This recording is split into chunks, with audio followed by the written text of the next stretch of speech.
not funny. Colin. It's going rogue left and right, man. And Mike, the Ape Man. Oh my goodness gracious. PTR Radio. You ready to kick ass?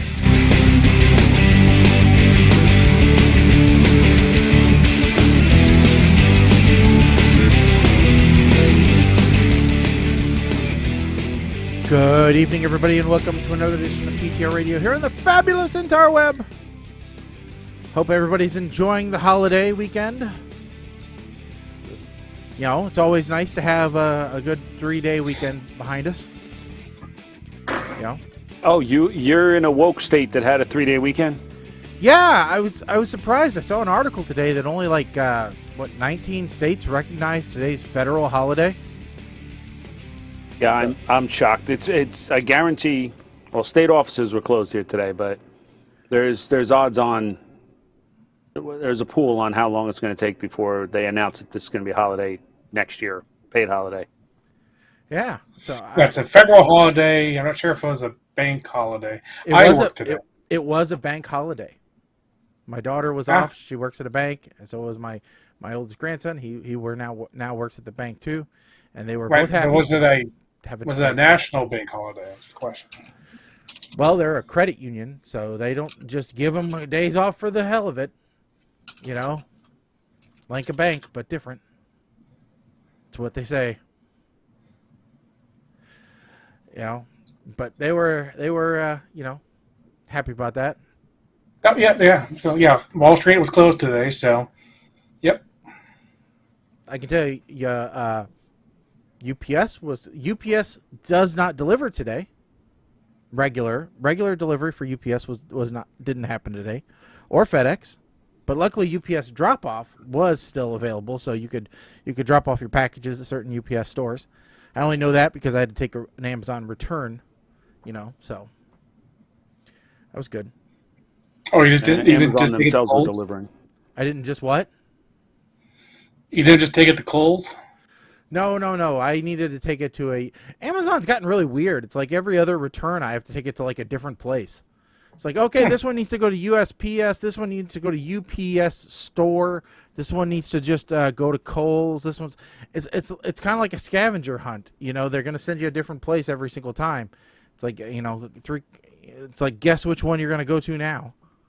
And It depends on what the actual merchandise is. Kohl's is not taking certain types of items. I know around here, like Kim had a couple of returns that actually had batteries in them, or electronics or something, and Kohl's would not take them back. This was So 3 she shirts. had to take it to a UPS store. This was just 3 shirts. It was really weird. I'm like, okay, this isn't. And different Kohl's at all. they couldn't take it to Kohl's. Wow. Yeah. Well, they didn't. That wasn't the option that they gave me. They said, nope, you're going to throw this in a box. You're going to put this sticker on it, and we're going to UPS it. I'm like, I don't care. As long as you take it back. Yeah, my sister was returning a chair. That somewhat makes sense. You can't return a office chair to Kohl's. They have to come pick it up. But the reason why she was returning it was stupid. That's why I talk to Amazon and go, why? The reason she returned the chair is because the price went down on the chair. So instead of giving them the difference, they had to return the entire chair at Amazon's expense and get a different chair. Well, Same chair. I mean, they're just wasting. I mean, How much shipping? Was it sold by Amazon, or was it a third party vendor through Amazon? Yeah, as far as I know, it was sold. I mean, either way, you just look at it going. I mean, it was a steel case chair, so it's not like it goes into a smaller box where you take it apart. Those things are shipped already put together, so that's a big box to pay a lot of money for. Oh well. They had both chairs for a while, so they took both chairs out and make sure which one they wanted and which one they wanted to send back. So at least this one squeaks slightly more than that one does, so it's the one we send back.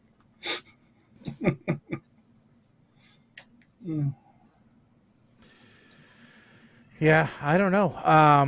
It's one of those things. I've had to ship several things back lately. So I sent a purse back, I sent a science kit back, sent some shirts back. So, Last pair of shirts that I went to return, they said, okay, we refunded you. You don't have to do anything else. Yeah, they did that one time for me. Oh, okay. Yep. Cool. So, speaking of, I actually have a story. So, 2 weekends ago, I think it was, Walmart Plus had a special weekend sale going on. So, I was just looking through it to see if there was anything I wanted. So, I got some shirts. And I got myself a new scale to measure my weight with because it was on sale and some other stuff. But I was going through there. They had Stranger Things pizza. They had a 4-pack of frozen pizza. And I didn't really need Stranger Things pizza, but I went ahead and bought it because I was more curious than anything of exactly what would happen buying frozen pizza from the Walmart Plus sale. I think I paid $23 or something like that for 4 frozen pizzas. I was like, well, maybe they'll just be delivered by the local Walmart like they would have groceries, and that'd be kind of lame, but, oh well, we'll see what happens.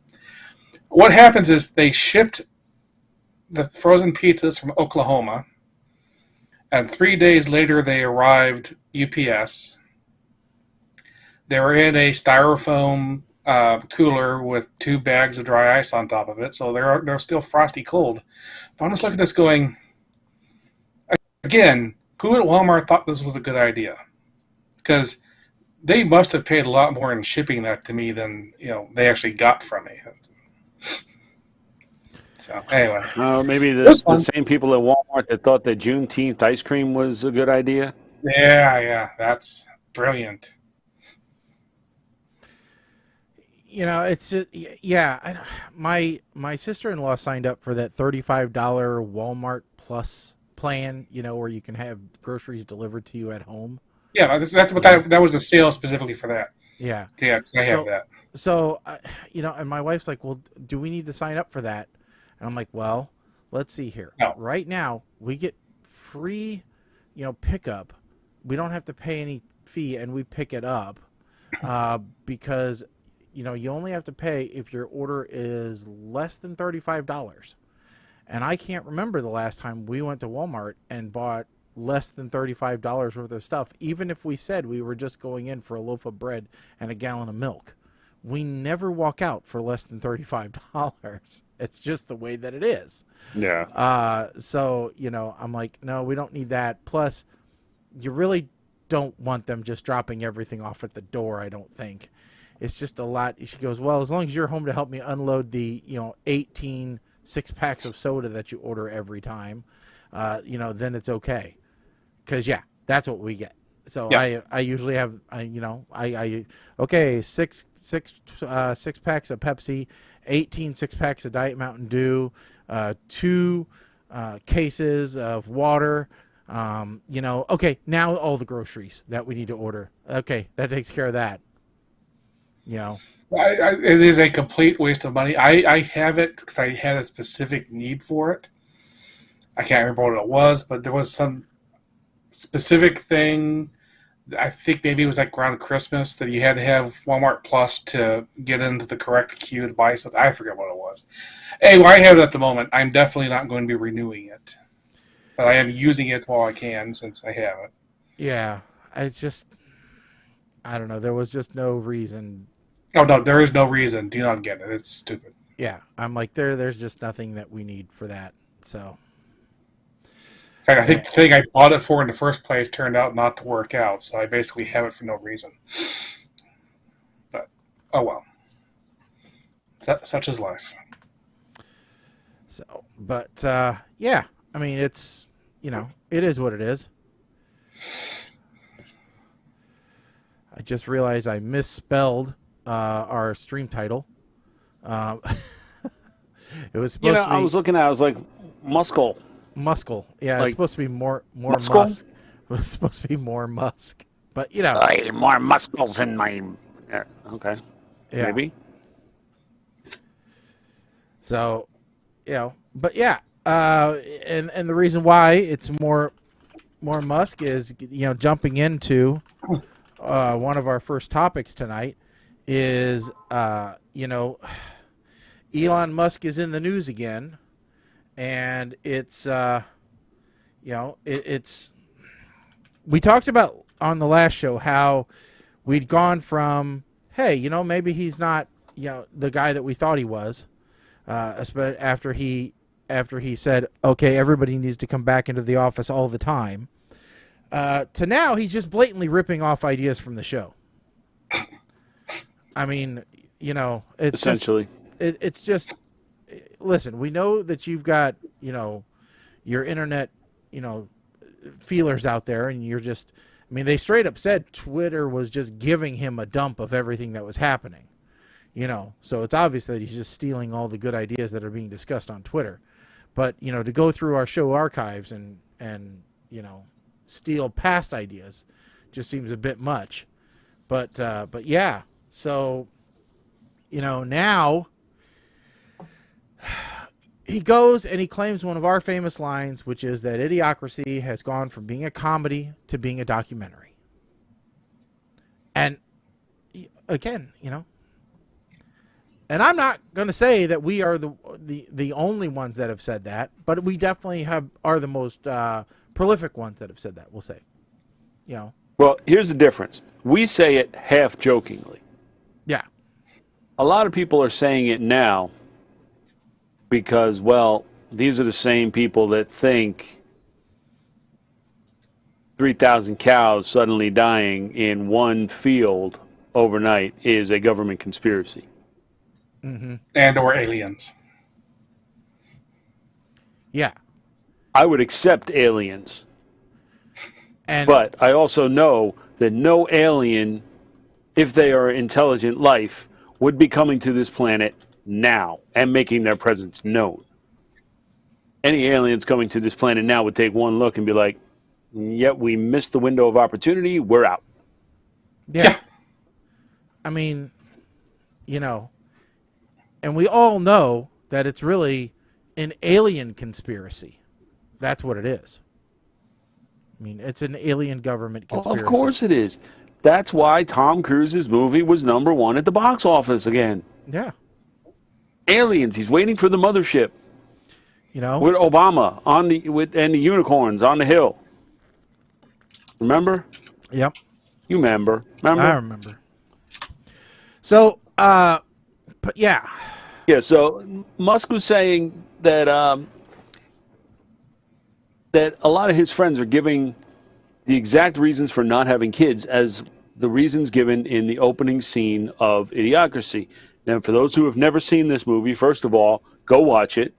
Second of all, The whole theory is the smart people do not want to have kids because they're either too busy with their career or it's not the right time in their life. And what winds up happening is Billy Bob and his cousin Janie have 19 kids to make up for it. Mm-hmm. And eventually what happens is the entire intelligence level of the entire planet is brought down to a level of idiocracy. Yeah, it's the Keep whole in thing mind, of... this was written by the same guy that did Beavis and Butthead, which, by the way, they have another movie coming out now, and I think I'm dumber just for watching the trailer for it, but that's neither here nor there. Idiocracy was, since we have no natural predators, rather than it going to the strongest and the smartest, it's just going to the most prolific,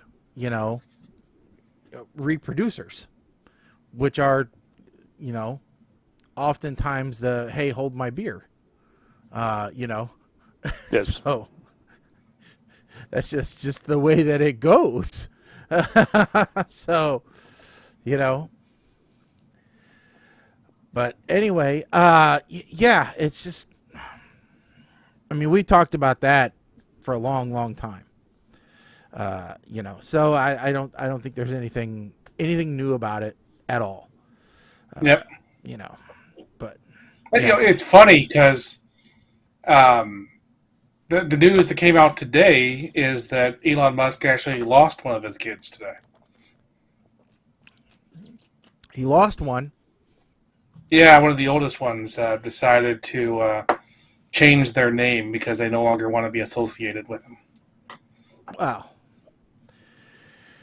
It's just interesting, coming together, us talking about him, talking about that, and him actually being disowned by one of his own kids today. It's just kind of, it's like, Well, interesting. And just after Father's Day.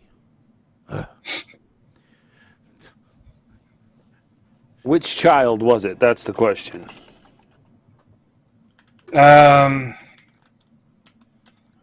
It's one of the twins from his first wife.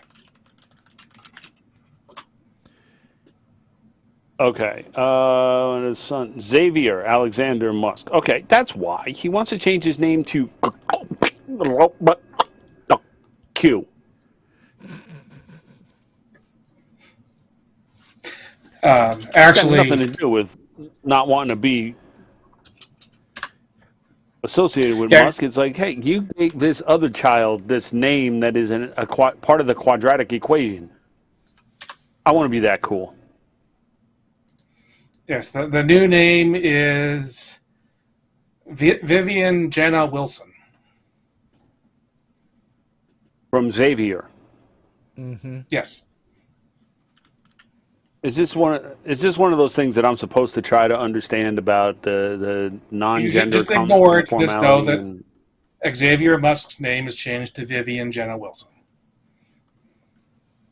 Okay.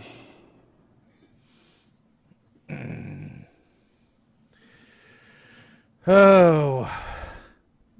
So, anyway, Yeah, I'm getting less and less tolerant for the whole gender thing, and apparently I'm not the only one, because there was a decision made by the International Swimming Federation. I don't know exactly what they're called, but basically saying that transgender athletes can no longer compete if they transition genders after the age of puberty, which I think provides some leeway here to the problem that I don't think we've ever touched on before, using a specific age point. And granted, I don't know if there's any specific age associated with going through puberty, but it does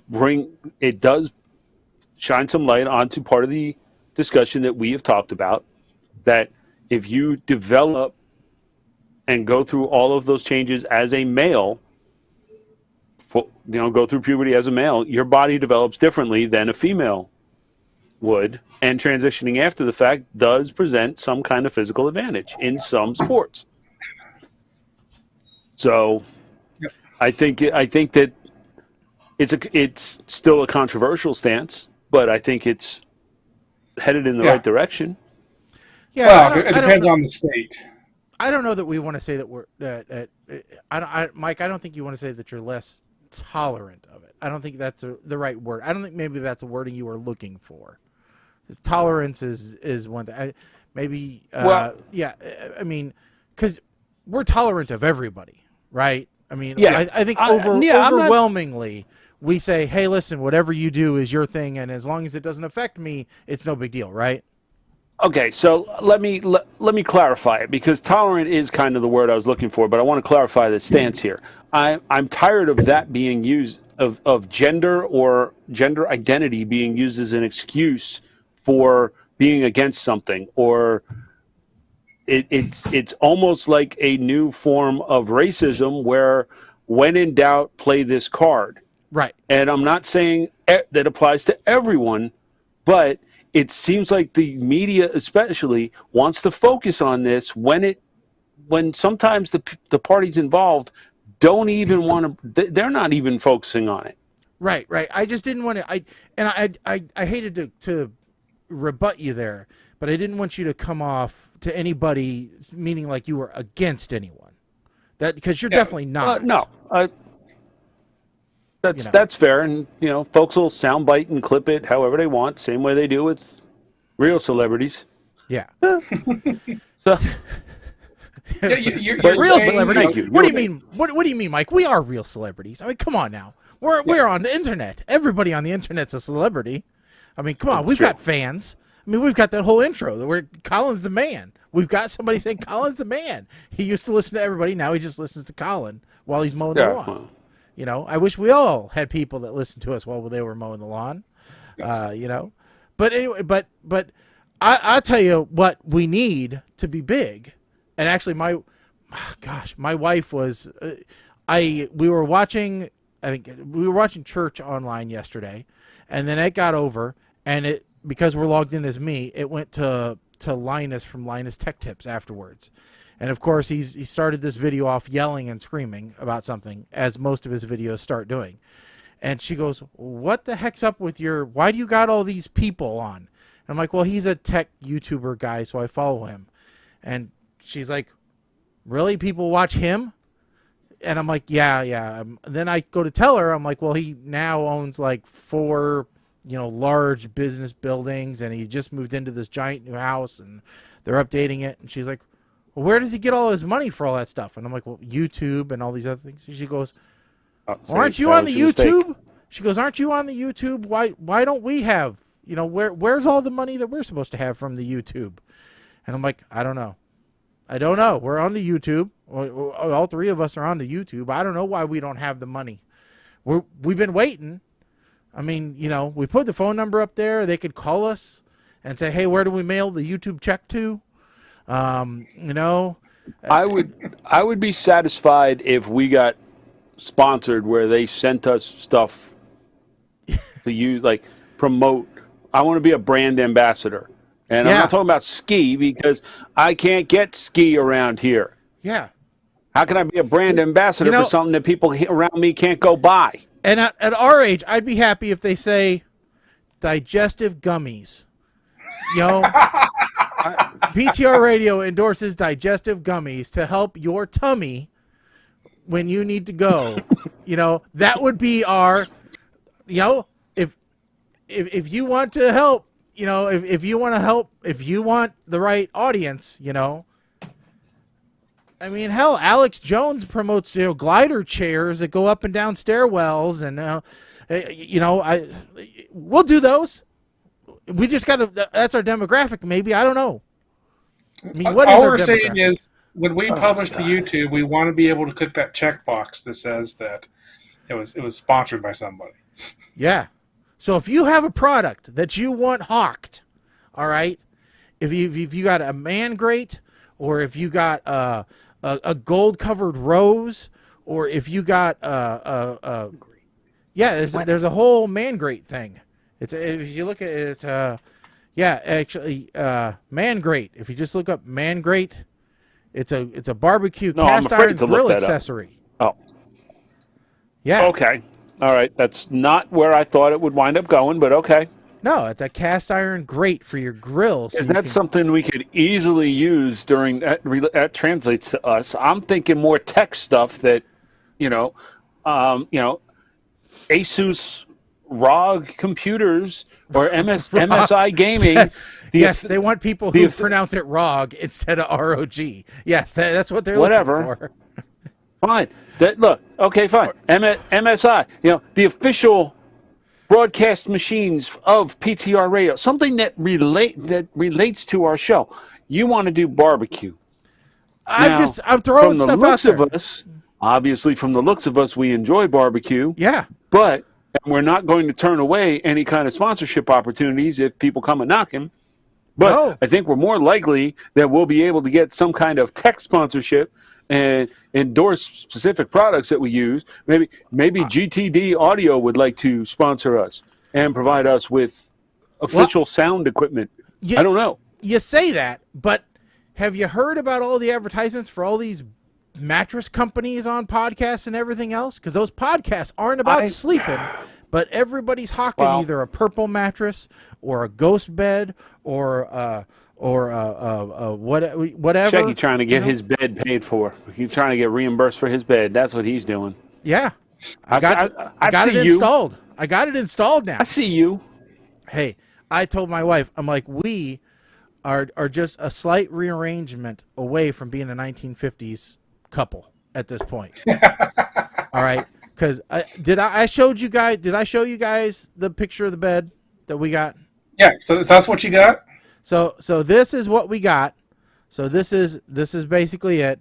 So it's 2 twin XLs, and they both have independent, things, platforms. So you can do the head up, you can do the feet up, you can do recliner position, all that kind of fun stuff. So basically, we each have our own bed. All right, and I said all we got to do is separate them, put an end table in between, and we're living like my grandparents did, with 2 separate beds.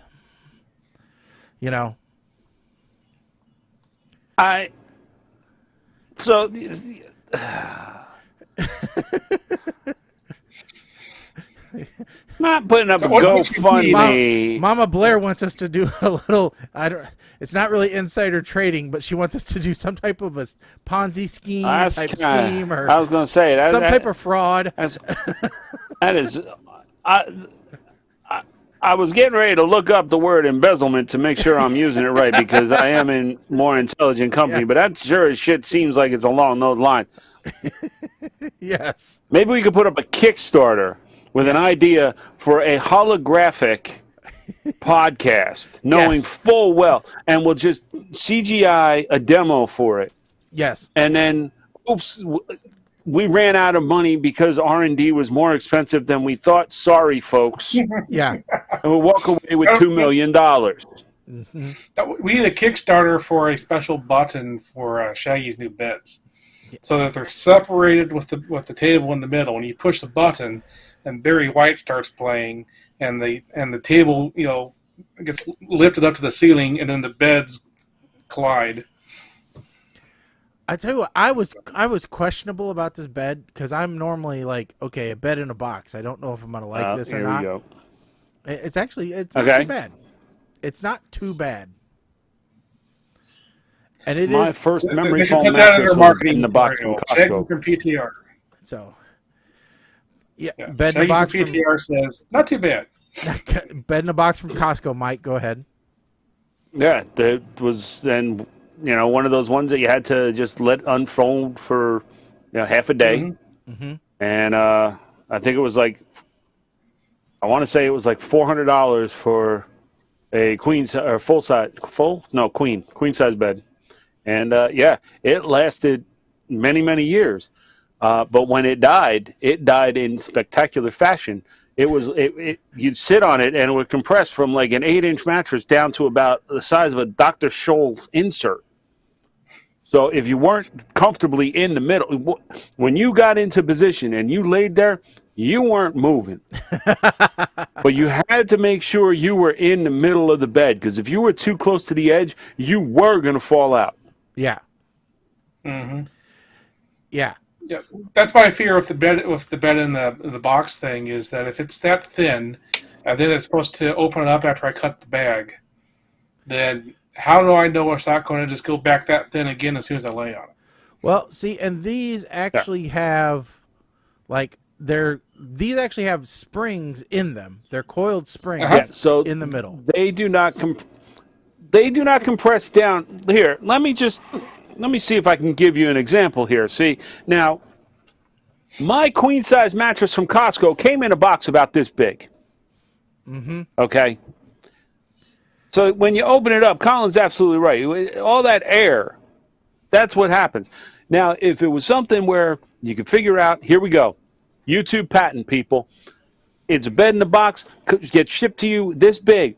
Once you open it up, you got to make sure you open it up upside down. Then what you got to do, you got to mist it with a little bit of water. The water activates the hardening agent for the foam core. So it provides the support that you need while reducing the shipping amount. But make sure you use the special deionized filtered water, only available from PTRradio.com. Mm-hmm. See? Yeah. Otherwise, your warranty is no longer valid. Spring deionized water. Natural spring deionized water. Yes. See? Mm-hmm. With electrolytes. Failure to do so will result in voiding of your warranty. Yep. Yeah. But no, so this, I mean, it like I said, it's not bad. I do like, I didn't think I was going to like, I thought it was kind of like a kitschy marketing thing, having the adjustable bed. I'm like, okay, Oh, this is like this is like some some fad thing, but I actually do kind of like it to sit. It's actually kind of nice to be able to sit up and watch TV a little bit more comfortably. I don't have to pile a ton of pillows behind me and then slowly slip down into my bed, because they don't actually hold you up. So that is actually pretty nice. Yeah, my adjustable bed, I have the head at a slight angle permanently because it's so helpful. Yeah, no, Mike, this came in a box big enough to double as a coffin. So, Okay. that's how big the mattress box was, just on its own. Yeah, well, as soon as you told me that it's actually got springs, yeah, well, you can only compress them so much. Yeah. Yep. So, Yeah, hybrid mattresses are definitely the way to go. yeah. But no, so it'll be interesting. So we'll see. But it's nice. We each got our same remote, but they're exactly the same. So I've already got to put a label on them because I don't want her, moving me in the middle of the night.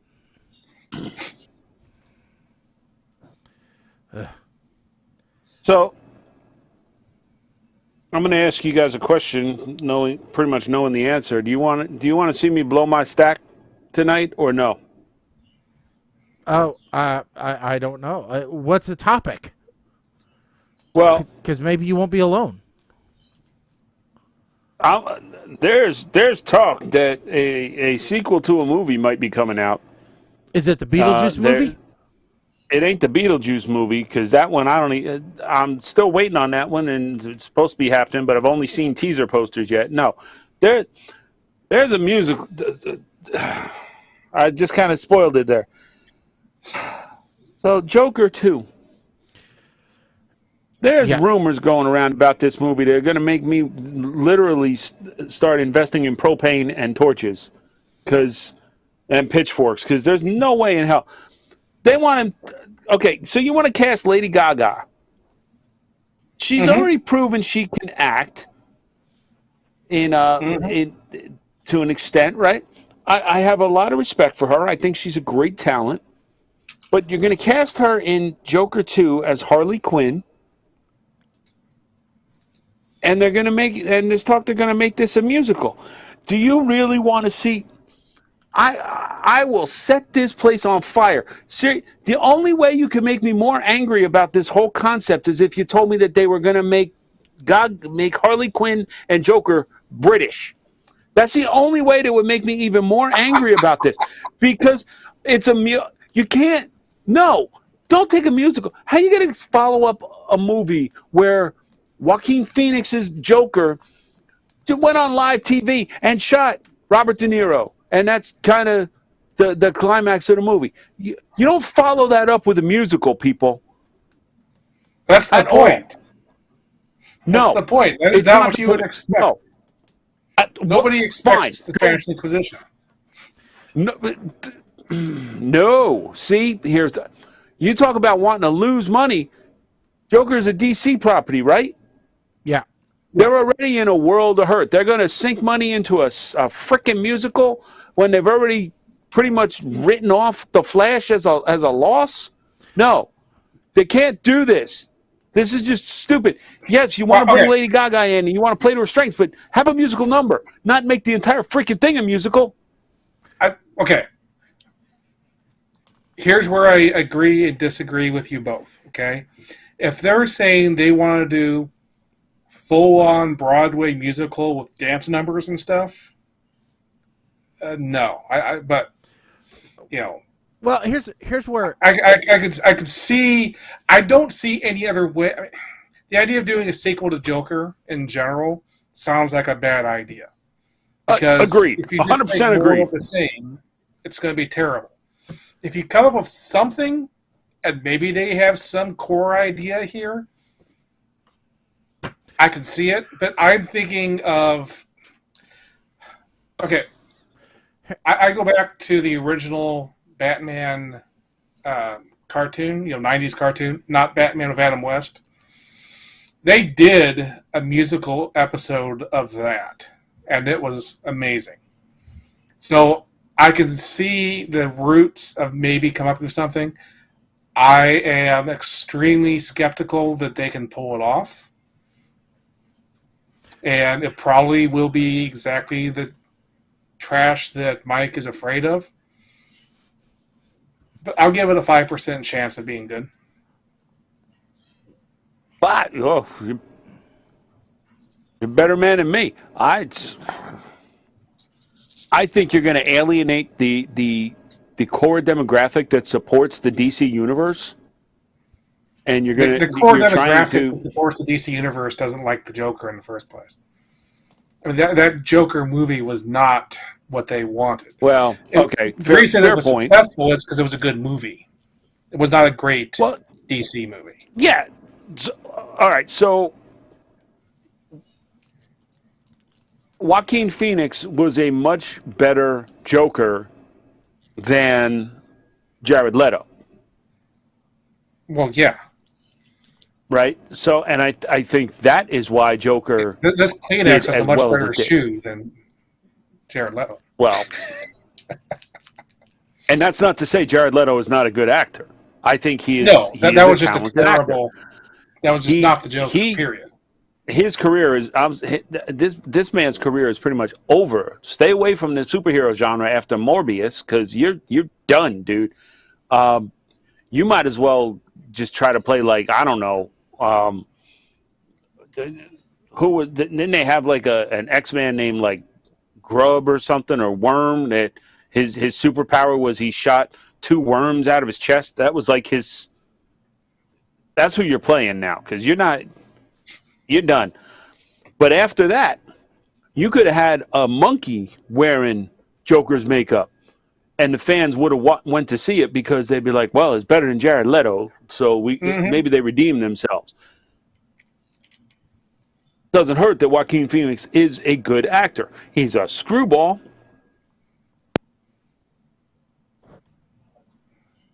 All right. I just lost Mike. Did you lose Mike? I lost Mike, too. Yep. I can hear you. All right, good. I don't know why I lost Mike, but all of a sudden he just bloop, gone. Did your battery run out? Probably. But yep, all of a sudden he just no working. So yeah, all of a sudden Mike just went mime. And, That's okay. So I was in a call with someone last week, and their microphone went out on them in the middle of conversation.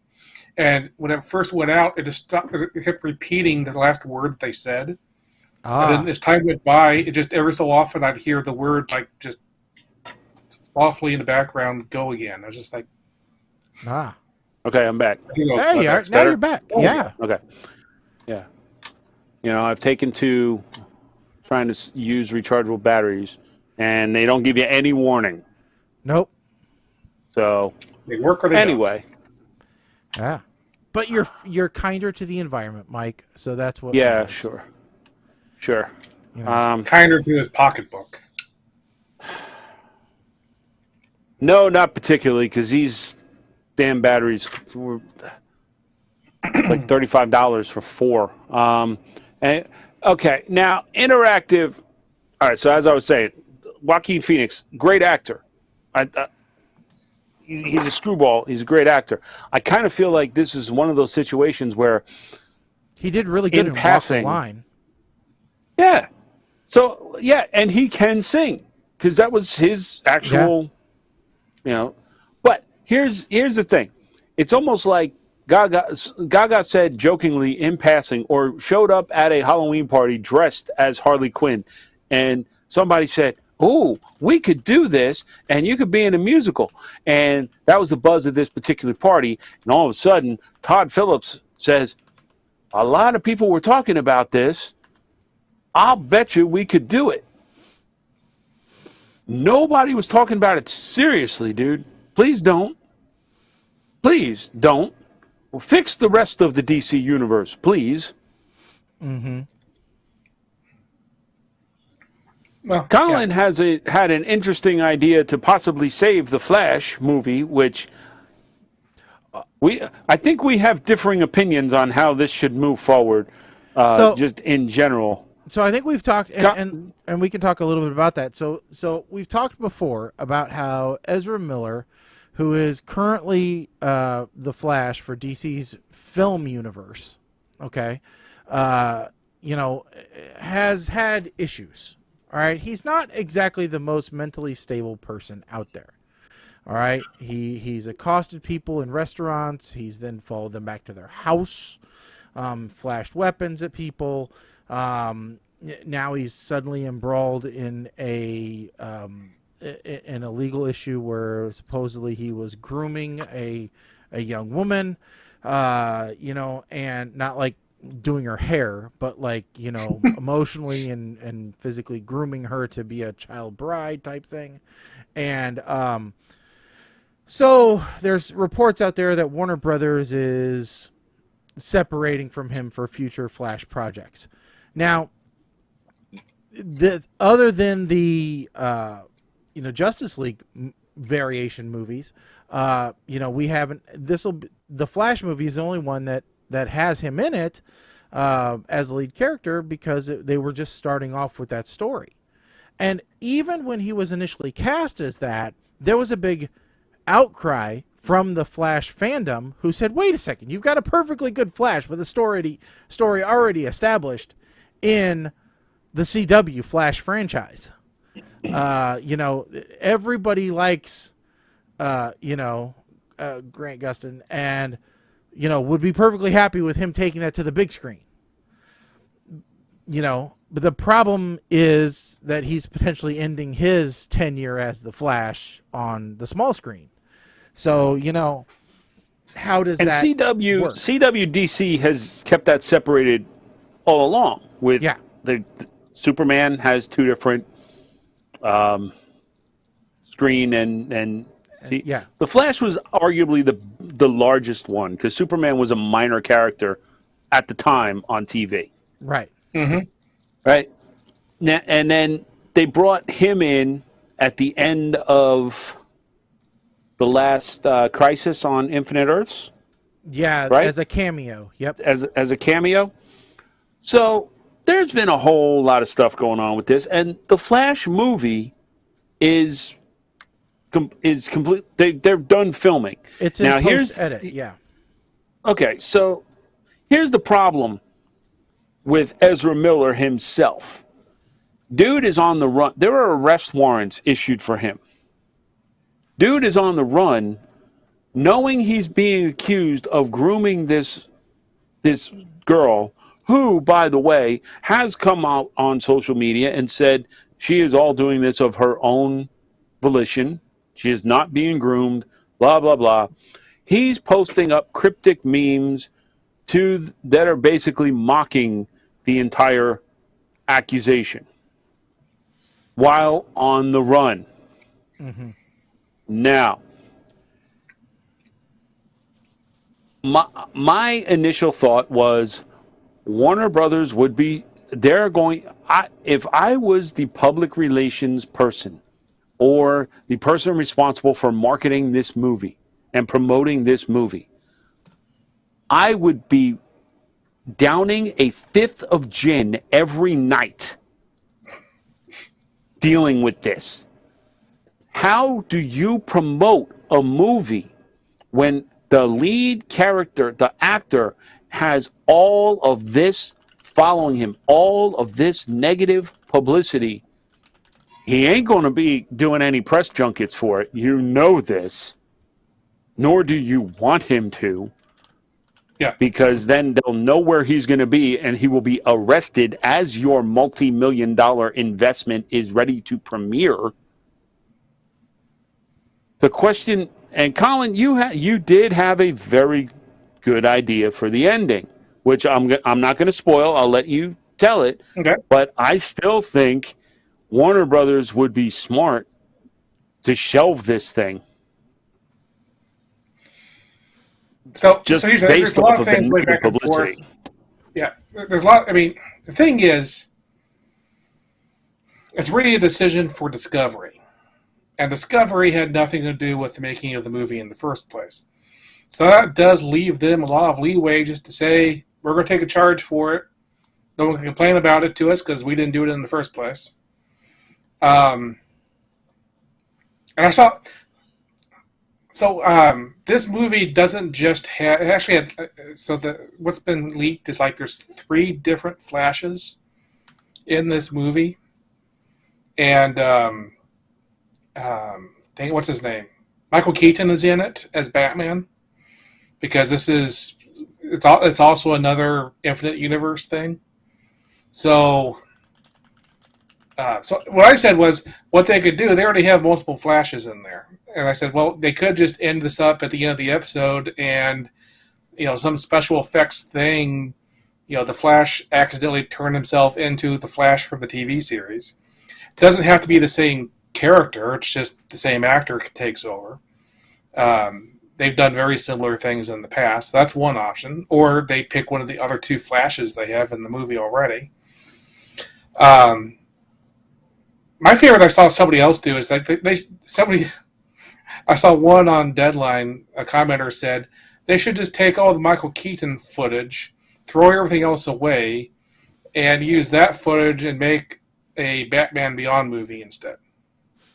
And I'm like, well, I'm all there for a Batman Beyond movie. That would be amazing. And here's another thought. I have this app on my phone that keeps trying to make me upgrade to Pro, where I can put my face onto any other movie.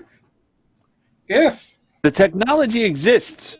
They de-aged Obi-Wan and Anakin in the last episode of Obi-Wan. Mm-hmm. They can not well, but they did it. But they could easily just reface Ezra Miller in this movie and apply some kind of pitch modulation to make it a completely new character. Claim that the Flash, it's the first AI version of a movie character ever. Yeah. And it would only cost them like $10 for the app. Well, and not only that, but especially when he's in the suit, it's extremely easy to do. Because you're not talking about that much of a change. I don't understand. But seriously, I'm not kidding. I was thinking about the PR people, that whole team. They're sweating bullets every time like a Google alert comes out and says Ezra Miller has just posted to Instagram. Oh, Jesus Christ. It's just it's nuts. I mean, and I'll tell you something. Him and Randy Quaid. When they talked about when they talked about grooming, right? Said how he was grooming. So semi-related story. We designed we did the graphic files for our friend's pet groomer. He put up a billboard, which Shaggy and I talked about a little bit, right? And the billboard says, "Get your pet groomed by the best." When he told us originally he wanted to say, "Get groomed by the best," I looked at Kim and I said, "Absolutely not. We are changing the wording on this because somebody will look at that and say they're gonna go to this other kind of grooming." Yeah. And that's not going to be that will not bode well. Yes. Yeah, good call. And that was before the whole Ezra Miller thing came out, but that apparently was like that's been a political thing lately. And I'm thinking about retiring from Twitter, by the way. Has nothing to do with Elon Musk, but I'm getting so sick of all the political stuff, and I'm tired of celebrities trending, and I have to click on their name to see whether they have died or not, and only to get sucked into an entire other political or some kind of pseudo-political wormhole. I got sucked into Tim Allen today. I was like, oh no, Tim Allen died. Oh no, it's everyone. Apparently some political analyst tweeted about the woke Lightyear movie and, oh God. I saw a lot. Why Yeah, do I? and I would just say, well, it was a good movie. I enjoyed it a lot. It would have been absolutely terrible with Tim Allen doing the voice of Light, because there's just not the right voice for the character that's in that movie.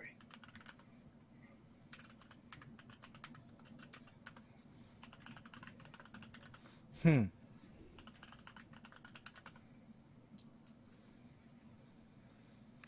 I'm not sure why everybody decided to get on their high horse about it. Well, sometimes you got to find a horse.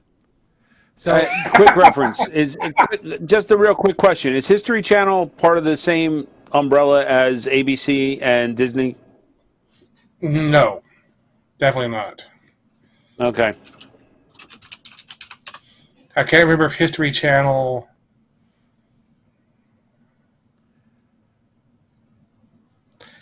Let's see.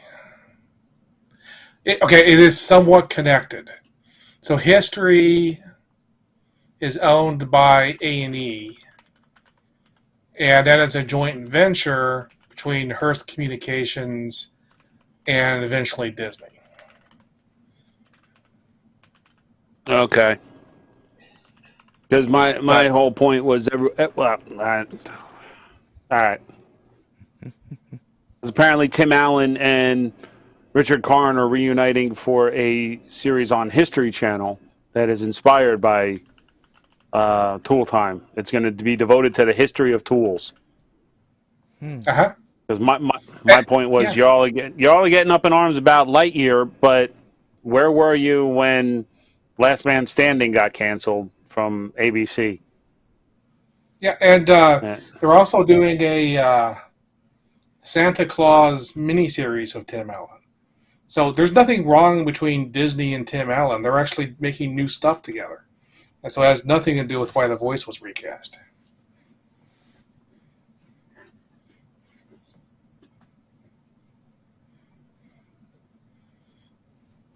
But, you have same-sex marriage in that movie, so, you have to find something to yell about, I guess. Without having to yell about that.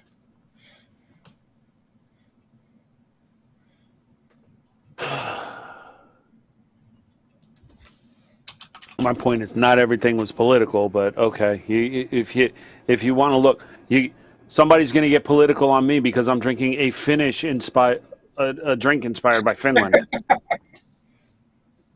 I'm not drinking Budweiser, which is from America. America. Well, damn, I don't commie.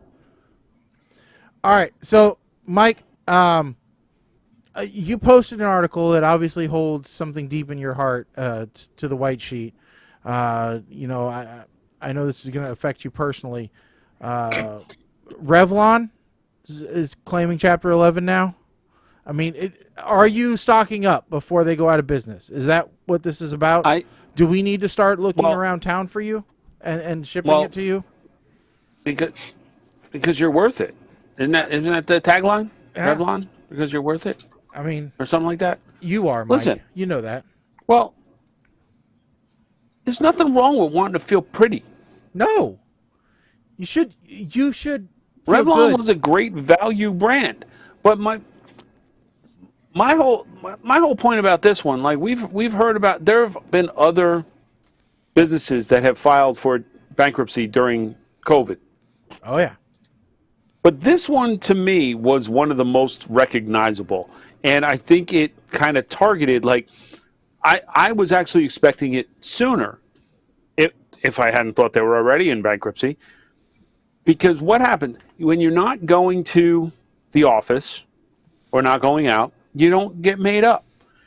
They have filters for Zoom and all of these video calls that you're getting on, so you don't need actual makeup. You've got digital makeup.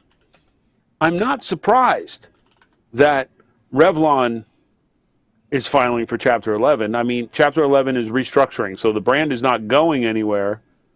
But what other companies maybe have we not heard about, or maybe are on the fringe of this? I think what for some reason, I'm thinking that AMC was on the verge of bankruptcy during pandemic because they couldn't, their theaters obviously couldn't operate. I'm wondering if there were any others that I'm forgetting about.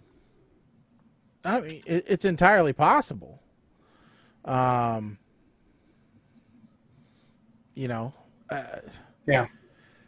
But I mean, the good news for you, Mike, is you're right. There are filters for it. I just looked up from perfectcorp.com. There is a makeup filter app. You better not put a filter on me while we're on this show. Where you can download it. It looks like it's for iPhone primarily, but you can apply your foundation, blush, mascara, even lip gloss, to your photo. So you can make yourself beautiful without having to make yourself beautiful. You can even change your hair color.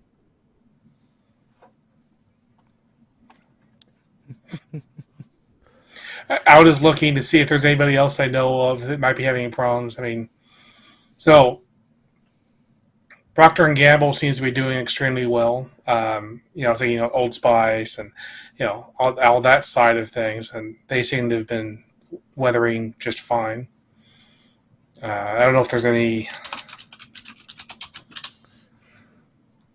others out there. Apparently, there might be an Indian company that wants to buy Revlon, so their stock's been going back up. Who knows? I don't know, Mike. We were just talking about your friend's business where you did a billboard for them. You and I have talked about billboards before, and thought about, well, maybe we get a PTR radio billboard. Maybe we go old school. We have never talked about a PTR radio billboard until you brought this up, or until I brought this up, and you're like, well, where's PTR's billboard? Your check didn't clear yet. Yeah. So, this is not buying a banner on a rotation on Google or something like that. I know how much you paid, and I told you how much you paid. I'm not going to say how much you paid. It was a lot. That YouTube money is not rolling in.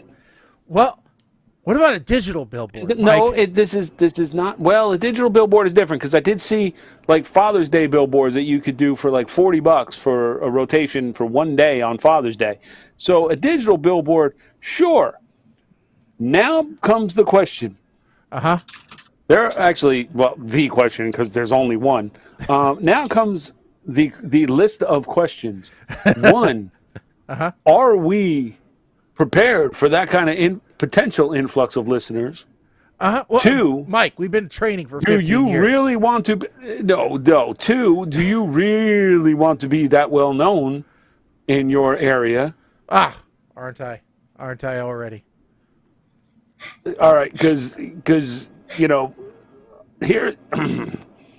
here's a state employee that is on the billboard doing his radio show, and he's talking about stuff. And well, he's a state employee. Does he represent the state? Yeah, I'm just saying. I didn't say. Looking out for you here. I didn't say it was a billboard in Springfield. Okay. You putting a billboard in Jersey? No, I can't. With my damn face on it? We can't afford Jersey, Mike. What are you kidding me? Okay. We can't afford Jersey. Where are you planning on putting this billboard? Well, at this point, we might be able to put it on the Hoover Dam on the water side because that lake water level's dropping quite a bit. Well, where would we like to put it? Because there's billboards all over the country, so we could. Okay. I tell you what, we could split how the much difference. Are you talking? We could. What is the budget here? What budget are you looking at? The smaller the town, the cheaper the billboard. So they got some little like roadside gas station thing in the middle of nowhere that's on the main route to Vegas. How would you like to put a billboard in Newark? Newark. Newark, New Jersey. Ohio. Okay. I was going to say. Newark, New Jersey might get me killed. Newark, Ohio, okay. They don't pronounce it Newark. They pronounce it Newark. Ark. Or hold on. Newark. I know. Everybody wants to go in southern Chillicothe, right? I mean, that's the epicenter of cool. That's what I hear. You know, about an hour east of Cincinnati. Can I pay you in Bitcoin for it? Or we could go Maybe. we could go. Actually, we could do. There is. Hold on. Kit Kat Ranch. Isn't that where? Oh no, I'm thinking the Bunny Ranch. I'm sorry. Where the Kit Kat Ranch? Is that like the Bunny Ranch? No idea. What's the Kit Kat Ranch? Is it? They got ladies there that do stuff if you give them money. Kind of ladies. Is that kind of ranch? Mama Blair wrote this in. I got to be careful about how I say it. It is that kind of ranch. Okay. Yeah. Ooh. Yeah, New Jersey's expensive, Mike. Yeah, it is. We can't afford New Jersey. Pleasantville, New Jersey. The Black Horse Pike at Route 9. $1,000 for 2 weeks. Pleasantville. Okay, Black Horse Pike in Pleasantville. That's down by like Atlantic City. Yes, it is. Black Horse Pike but that's like Hicksville kind of thing happening. Yeah. Pleasantville is actually closer to Philadelphia than it is Atlantic City. Yep. So, let's see here. Well, what if we did like, no, I don't want to zoom in. I want to zoom out. Silly Google Maps. Could we, I'm trying to think. Is there anything in Kansas near a certain, okay, so we got sender of hills? So we got Wichita, Hutchinson, that's close to Great Bend, and Pittsburgh. What would be City. Closest to a Republican broadcaster that we may know out there? Could you imagine he pulls out his driveway and he goes and makes a turn and he sees our faces up there staring down at his ass? That would be great. Have you heard of Blip? Blip. No. BlipBillboards.com. It's apparently a nationwide digital billboard company. Yeah. It starts at $10 a day. Oh, I like $10 a day. $10 a day, I'm down with. I'm down with $10 a day. Only need one day. Yeah. I mean, we'll get 1 million listeners in one day, so that's okay. We do that. Listen, we do that just to get that YouTube money. Yeah. And then the YouTube money gets reinvested, and that's how we grow our empire. That's right. And soon, instead of Barstool, will be PTR stool. That's right. looks like most of them that are in Illinois are in like Bloomington, Peoria area, which is okay. Or Chicagoland area. But yeah, no. We can look at this and see, and then we can have our friends over at Butterstown Gifts and Creations help with the artwork. Oh no, they've rebranded. They are just Butterstown Gifts. No longer the Creations has been dropped. BTG. So they don't create anything anymore? Oh no, we create, but okay. Just streamlined. Okay. So, all right. So there we go. We're gonna go with because I actually looked at Mountain. You know, the Ryan Reynolds one. Ryan Reynolds opened his own publicity company now. Of course he did. For digital advertising. And I looked and I'm like, okay, I'm a small business. I want to promote on the web. I don't have much of a budget. And they said, yeah, the minimum budget we recommend advertising is $10,000. I said, well, thank you very much, but no thank you. I don't have Small college $10,000. town. So let me tell you about how we used to kind of promote when I was on that other show in small college towns, and by promote meaning Dave would reach out to people he knew that were still in college, and they would just play it in the middle of a bar or whatever, and that brought our listener IQ average down by about 20 points, even though these were college students listening. None of us know anyone that goes to like MIT adjacent. We don't know anybody at the Hampton Institute of Technology. We know people at Southampton Institute of Technology.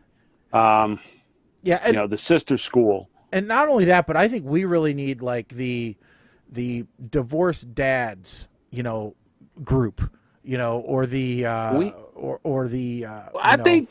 I think what we need is, who is I don't know, maybe let's talk about who is our demographic. We have a demographic. I don't. Well, it's not the young kids. It's not the hip young kids. I don't think we're not the 18 to 25s. I don't think. Oh, absolutely not, because we don't talk enough about sex, and we don't curse enough. And we don't talk about going out and just getting effed up every night and banging all the hoes and and the cool STDs to get. Speaking we don't talk about those. Speaking like that. Mm-hmm. One, don't ever speak like that again. Two, speaking like that is proof that 18 to 25 is not our demographic, and if it was, we should just quit right now. Mm-hmm. Because it's very clear we will never be popular with that demographic. I wasn't popular with that demographic when I was that demographic. I think we are more of the early bird special at the Texas Roadhouse. Okay. Or the happy hour for the free food at the bar. Half price apps. We're the half price apps crowd. Okay, I can go with that as well. If you're talking about the national chain, yes, and I can't read that because, well, it would violate the first rule of. I don't Bruno. even know who that is. If you have not heard this song, okay, hold on a second. Let's talk. I have not watched this movie. I refuse to watch this movie because this song is enough to make me say I cannot watch this movie. This movie being Encanto. Because Bruno, we don't talk about Bruno. I hear that song on Sirius XM way too much on every damn stream at the same time. It's like the MTV Movie Awards of satellite radio because it's on 17 different streams at the same time. So you just keep flipping, and there it is everywhere you look, everywhere you listen. I don't even know about Bruno. To me, we don't talk about Bruno. What, Bruno, your side piece? What's going on? Why don't you talk about him? Why? Mm-hmm. Why don't you talk about Bruno? What's wrong with Bruno? Does he have like a third nipple or something? What? Yeah.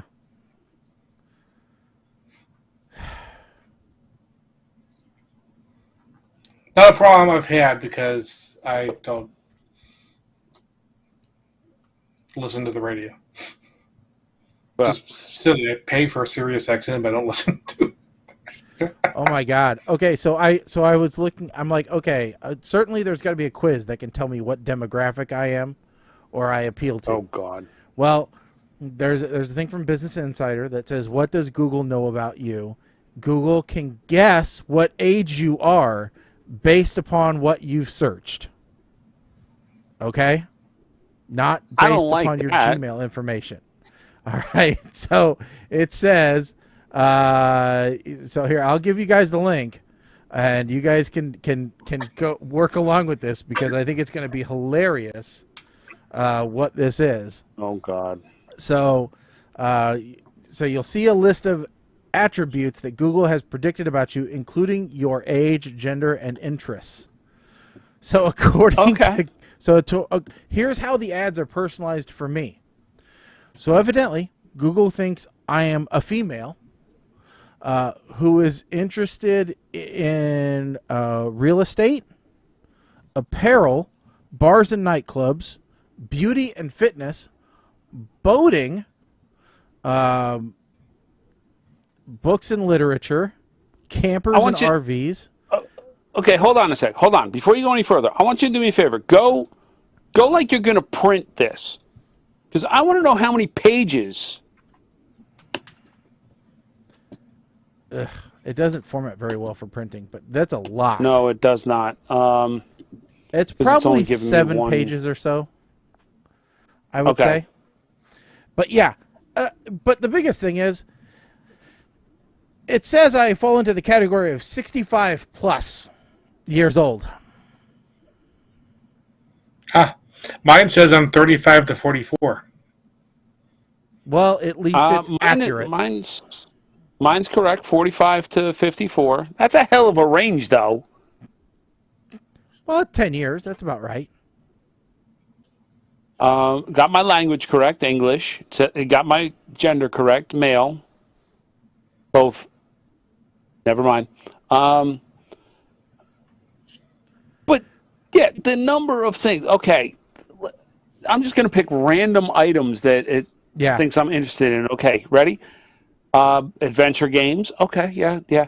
Air conditioners. A lot of air conditioners. Audio equipment. Auto racing. Bars, clubs, and nightlife. Beauty and fitness. Cadillac. Cartoons. Well, it knows you pretty Civil well. engineering. I don't know how it knows that about you. Comedy films. Condos and townhouses. Construction and power tools. Cycling. Bike a lot to you, Mike.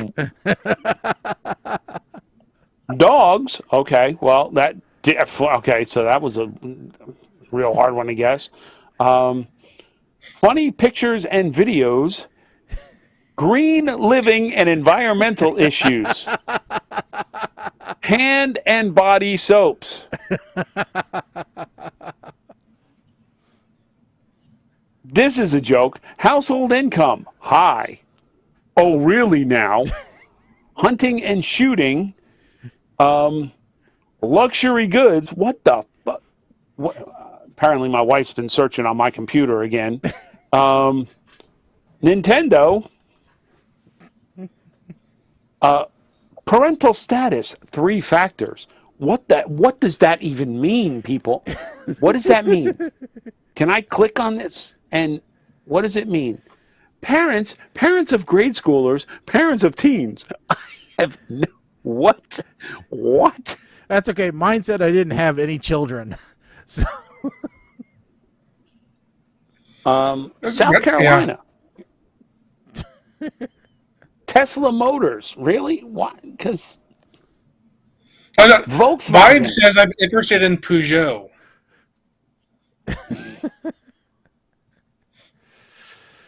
Oh, sensitive ad categories on YouTube. Mm-hmm. Apparently, seeing some ads get people triggered, so you can say whether you want to see less alcohol ads, or gambling, or dating ads. Well, actually, I do want to see fewer dating ads because I'm married. I don't need that. Yeah, and I don't want to see any more weight loss ads. What's the most ridiculous one of these things that it says I'm supposedly interested in? Of course, yeah, Google's great for their ad. Yeah, guess what? They think I'm interested in every frickin' thing from here to Noah's Ark. Ah, yes, my interest in rap and hip hop. My interest in flowers. Now, I think green living and environmental issues probably is look. I'm all about conserving where I can, but Oh, do I found the silliest one of mine. It thinks I'm married. How did you get married? But I got. Oh. I'll right. tell you. I will tell you why. Because here we go. Thinks you're single because Google is backwards. It thinks Shaggy is single because Shaggy has a ton of search history that includes pornographic material. Colin has none. Therefore, Google thinks he's married. Well, maybe it thinks I'm single because I looked up this article from the Huffington Post, which I thought was just the title alone. If this isn't a clickbait title, I don't know what is. Here's the title. I got inseminated in a Burger King bathroom just off Route 57. Did he tell you his name was Humpty Hump? This is... Because he once got busy in a Burger King bathroom. Yeah. I'm just saying. This is... This story is ridiculous in the Huffington Post. So... Hold on. Oh, yeah. So this is actually... Oh, my God. This is actually a story. A real story. This is a real story of a woman who's 34 years old, single, a lesbian, and was desperate to have a child. All right, but she was not able to do it the au natural way. And she couldn't afford. Or didn't have the means to go to a bank and receive it that way. So she went late night to a Whopper in Kankakee, Illinois, and was meeting her sperm donor inside the restaurant, waiting for a paper cup of special sauce. So, this is one of those articles. If you've ever looked at an article from the Huffington Post, part of the way through, you'll see these large quotes that are in bold in the middle of the normal text of the article. And as I'm scrolling through, here's the line that, if any, maybe this is a psychological test as well, because this is the first line I actually focused on and read, and was like, and that's when I started. What I needed was some free sperm that brought with it no drama, no commitment, and definitely no sex. Mm-hmm. Let's talk about this for a second. Or not. Let's please move on. Now, wait a second. You missed the first sentence of that. Sperm is not a scarce commodity. It's everywhere. I just couldn't get my hands or other parts on any of it. You are going to the wrong places, according to 90% of the specific 50% of the porn I've ever watched in my lifetime. But she's a lesbian and didn't want to compromise on our lesbianism, I guess. I don't know. But she didn't want to have penetrative sex. I have a funny feeling that this is going to be a subreddit. If it's not already. Oh, it probably is. Lesbians in need of sperm. And I'm not judging, because I understand. I'm all for helping folks achieve the goal of parenthood if that is what they want. And by all for doesn't mean that I am signing up to be a donor. So please, do not email show@ptrradio.com asking for donations of that nature. It won't happen. No, I'll donate to a lot of causes. That is not one of them. Here's an example of one of her attempts. She writes, the first time I inseminated myself using Drake's sample was on a weekend. Drake and his wife invited me to their home for dinner, wine, and good conversation. I brought a date, not a typical way for lesbians to spend their time when casually dating, but she was game. After dinner, we got down to business. Shortly after, how do you bring a date to? How do you ask a date? Hey, listen. No. You want to go on a double date? In the middle, it's going to be a little weird, but you know. I have to go make a meme. I'm sorry. And she says, after dinner, we got down to business. Shortly after retiring to a room on the lower level, Drake returned with a coffee cup full of his fresh sample, we'll say. Using my handy little syringe to squirt the valuable fluid right up to my cervix, I inseminated in a room full of windows looking out into the woods. During the night, a deer came to eat corn left outside in the moonlight. It was magical. It's not how I would have described it, as magical. But to each his own. I am not downplaying her experiences. She didn't get pregnant that night, by the way. You know. There's the iron. Okay, and it's the name that came out that really just.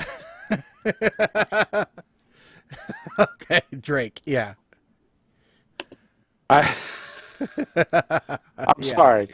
I'm just picturing him doing with the conversation. Oh wait, no. Okay, yeah. Doing the dad dance with the Cosby sweater on. No. What? No. See. Okay, here's a misconception about all of this, all right? The whole turkey baster thing, yes, most people do have a turkey baster, but the problem is, and just for future reference, ladies, no man, you're not going to get a sperm sample that is enough to need a turkey baster, okay? Yeah, it's not really. It is not going to fill a turkey baster. What you want to do is you want to go on Amazon and get yourself 100-pack of pipettes. Yeah. And what they are, they look like little mini turkey basters. This way, you get multiple shots out of the same gun. Yeah. You know. The next instructional video coming out from Mike D. From the PTR series of instructional videos.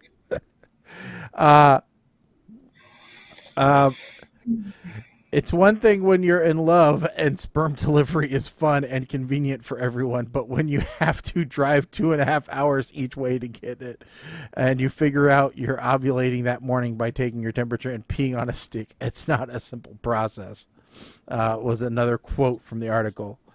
I mean, this is just, they talk about the challenges this woman goes through and everything, and I mean it's just rife with quotes and everything, and I don't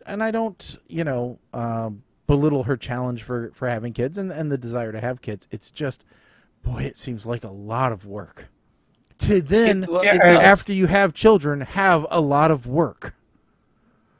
So and if you're not going to a doctor and having it medically assisted, that's a lot of financial issues with the donor. There's laws to protect everybody if the doctor is involved. Yeah. So this kind of ties to something real quick, because we're coming up on the time where we're going to be able to review our movies here, but there was a thread posted in one of the town groups about an animal rescue and TNR, which is trap, neuter, return, to prevent kittens from being born in the wild and reduce the stray cat population and all that. And one woman replies, "I wish there was a no-kill shelter for unwanted babies." And a couple of us commented back talking about animal shelters, and I commented how there was one in town, and ironically, your husband was in politics when you decided to close it, and I was talking about human babies. Excuse me, where are people dropping off human babies that they're being killed? Because Yeah. I don't think any of us would stand for that. Yeah. What in the hell have you been smoking? I know it's legal now in New Jersey, but where did you get what you were smoking? Because God damn it, I want it. There's no kill orphanages. Where? Yeah. So this kind of ties to what Colin was saying. There's a lot. Okay, yes, there's a lot of opportunities, but then there's also the whole, well, why you make it so? Adopting is almost as hard as gaining citizenship in this country. It can be worse. So both processes need to be streamlined. And while you're at it, can we streamline getting real ID? Yeah. Because my driver's license is going to need to be renewed in January, and I have to start making an appointment, well, I don't know, now in order to get one in New Jersey. Mm-hmm. Yeah, I'm with you. So that's the question I'm putting out there this week to all of the PTR listeners. Have you heard of these kill shelters for human babies? And if so, could you please give me your experience with them? Show at ptrradio.com. Yeah. You know, where's the 14-day kill orphanages at? You know? Especially where we're keeping them in cages. Where are those Facebook posts like this? Where's Sarah McLaughlin singing for them? So it's funny you say. So I'm watching old clips of this show, Wildin' Out, right? I don't know if you guys ever watch it. You know, Nick Cannon, and they have this game that they play.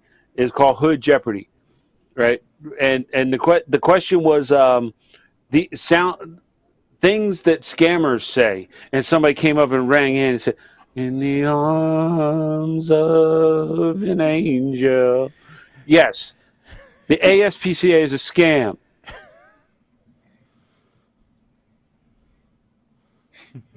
I'll just keep going like this until you guys tell me to shut up. You know that, right?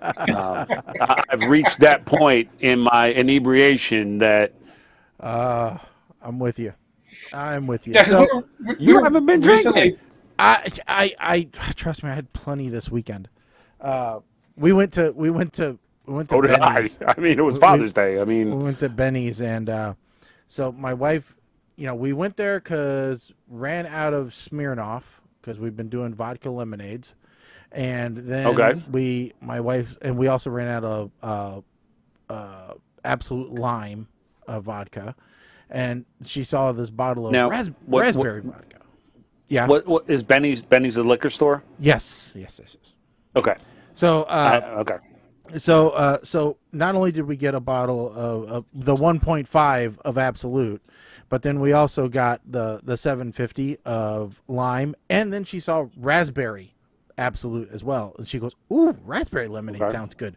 Yeah, so the raspberry's about half gone now. And then I've been taking a pretty good chunk out of the cider order that I just made. So, Okay.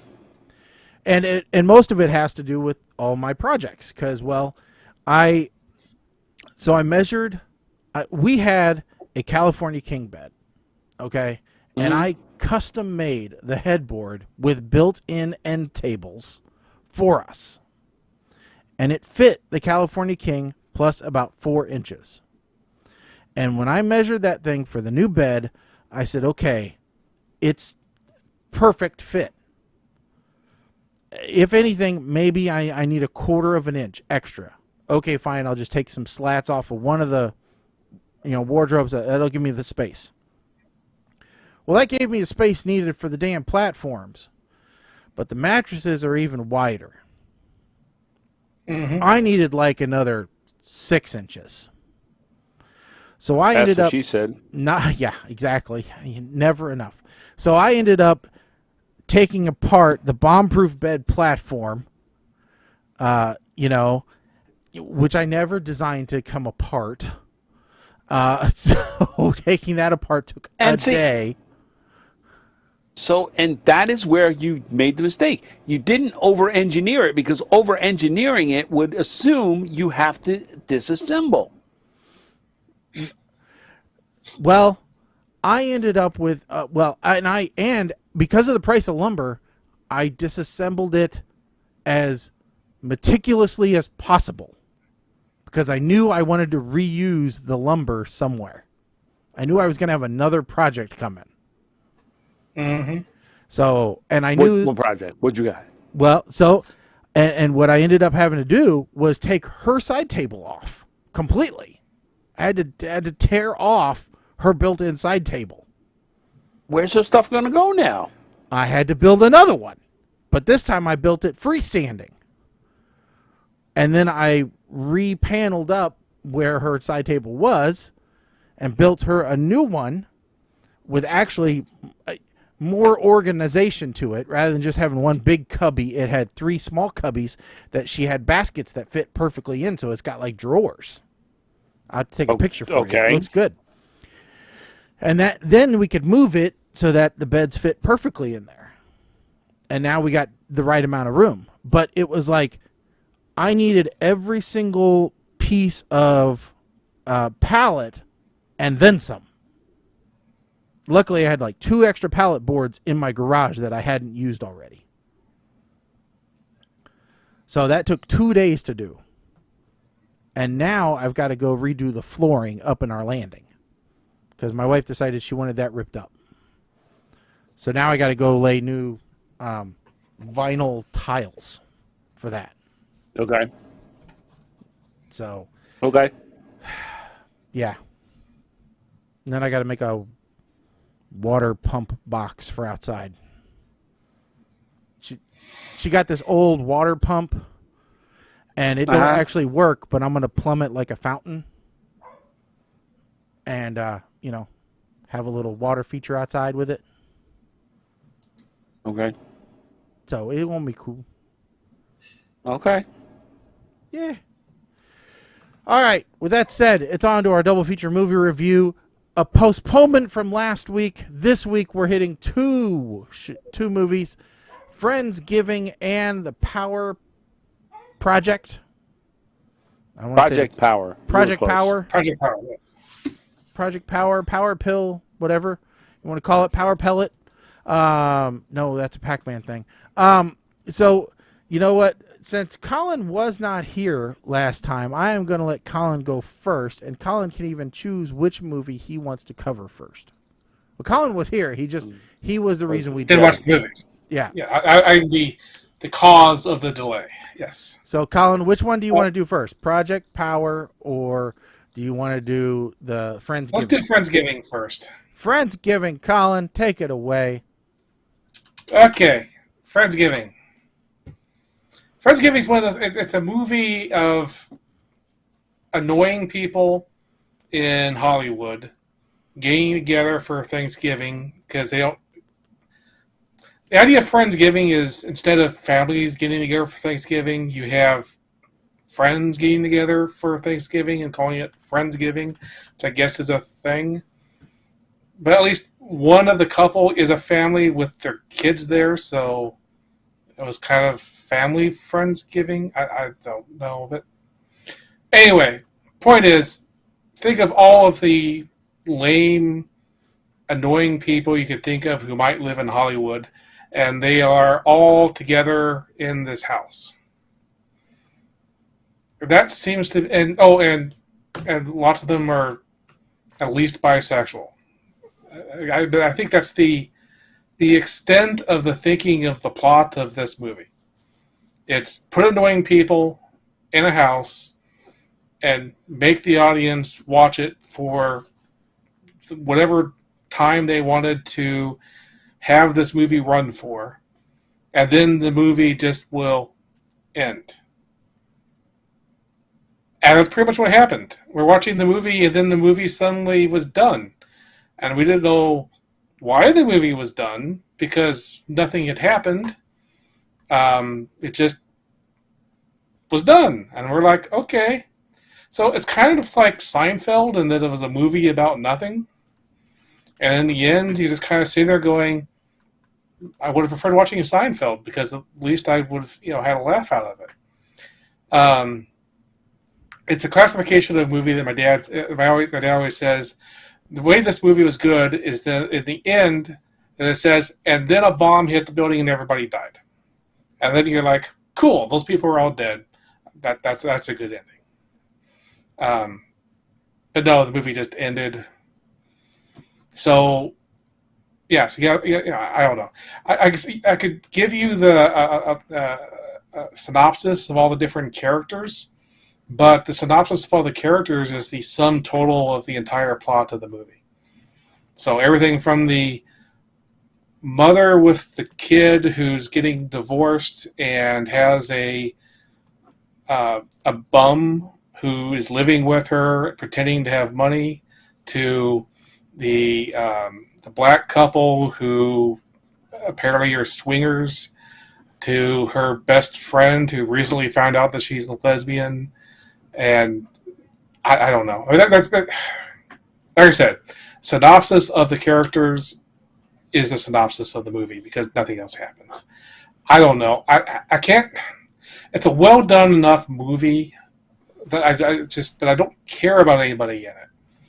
So I'm circling around giving it a meh, but everybody was just so annoying. I'm gonna give it a belch. Okay. Mike. So, I know I say this every time we come across a movie like this, but when Saban Films comes across the screen, I cannot help but think that this is somehow related to the Power Rangers. Does anyone else watch the Kat Dennings rant about Christmas trees being out too soon and be like, I feel you, girl. I feel it. And of course she drives a Prius. That's what hipsters who don't want to admit they are hipsters drive. Now let me just say, so one, it starts inviting other people over, and I'm going to say that this is bullshit to make plans like this in somebody and not tell the other person that you're changing the plans up. And I'll leave it at that. Mom shows up. Kat Dennings' character is going to be drunk this entire movie. What's your sign? I might have spit my coffee everywhere if she just turned around and goes, stop sign. Not that that's ever happened to me before, because I don't use what you sign. I never use that as a... Now, there's more people here, and I'm starting to think that there is no script for these scenes. This may warrant a new rule, because this improv type flow kind of movie is really starting to annoy the hell out of me. That being said, any woman who shows up at a party at my house with not one, but 2 bottles of whiskey is 100% my spirit animal and has an open invitation to my house anytime she damn well wants. Does need my wife to sign off on that, though. So one of those bottles may have to change to a bottle of Tito's. Mom invites the ex-boyfriend. Is that the ex-husband? No, ex-boyfriend. Still, either way, not cool. A photo booth at a holiday party and in the middle of the lesbian dating game. Call me stupid. Trying to cook everything. What's the oven on top of the oven that they're not using? They're trying to heat everything up in one oven, but there's 2 ovens. Why are they not using the other oven? What is that oven? Okay. So, Kat Dennings says something here that I swear, if I'm not living my best life if I don't somehow come out with this and say, Finko Fuku Shamumu wearing. But for some reason, I feel like I need to use that phrase in my life. Now they got fairy gay mothers. For the love of Pete. And Pete is identifying as a female. Baby latching onto the dude's nip. I've about had my my fill here of gender crossing. Now here's one that I really wish Kenna and some of the other Blair clan were watching during this point. Everyone knows you don't give babies nuts before they are 1. I didn't. Seriously. I didn't know that, and I'm pretty sure that's a reason why half of these kids in this country have peanut allergies now. So, thanks for that. Give the shnikes, all right? Look, this movie was very similar to Honesty Weekend in terms of how the story flowed and the overall plot line. The difference is you're going to recognize more actors in this movie, obviously, than that one. A lot more. I'm going to give this one a smirk, which is what I gave Honesty Weekend. If you like that movie, if you like this type of movie, you're going to love it. You would rate it higher. But for me, no, smirk. Yep. All right. As Mike said, this has a lot of parallels to Honesty Weekend. And any of the, I mean, you could also say it's got to Couples Retreat and, you know, all the other ones where you throw a gaggle of characters into a shared situation and chaos ensues. You know, I will say, you know, this one, like Mike said, you have more familiar folks, right? So you've got Abby from the from Two Broke Girls. You've got you know, Jane Seymour in there. You've got, you know, you've got Margaret Cho and Wanda Sykes, which really, their name on the banner says they should have been bigger characters other than fairy gay mothers. You know, but whatever. You've got just about every type of situation that you could think of in the show, too. You've got breaking the fourth wall with the different, you know, gay folks saying, okay, well, this is who, basically doing like a little impromptu video dating, you know, segment thing in there. You know, you've got a lot of comedians in this movie, you know, a lot of smaller time comedians, but comedians nonetheless. And damn it, I knew the guy who played Jeff, Jack Donnelly, from somewhere. And it's not until now that I know where. He was in a Hallmark movie. Who was Jeff? Shirtless Jeff. Oh. The boyfriend. Okay.